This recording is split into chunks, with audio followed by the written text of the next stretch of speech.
অনেক দিন ধরেই একটা স্বপ্ন আমাকে তাড়া করে ফিরছে। একটা ছোট মিনি কারখানা গড়ে তুলবো।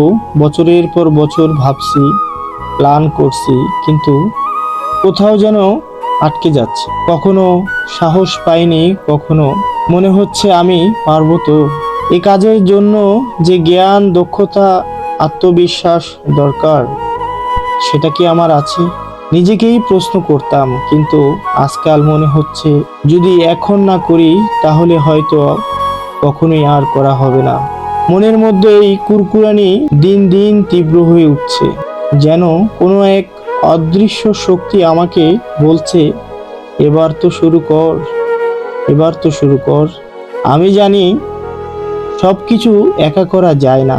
অনেক সময় একজন মানুষের ছোট্ট একটা কথা, একটা পরামর্শ, একটা সহযোগিতা জীবন বদলে দিতে পারে। তাই আজ আমি আমার যাত্রার কথা আপনাদেরকে জানালাম। আপনাদের দোয়া চাই, ভালোবাসা চাই, এবং চাই কিছু সহানুভূতিশীল মানুষ যারা সাহস দিতে জানে, পরামর্শ দিতে জানে। এই পৃথিবীতে দুই ধরনের মানুষ থাকে। একদল যারা নিজের অভিজ্ঞতা দিয়ে অন্যকে পথ দেখায়, আর একদল যারা অন্যের এগিয়ে যাওয়া দেখে হিংসায় জ্বলে। আমি আশা করব আমি প্রথম দলের মানুষদের সান্নিধ্য পাব।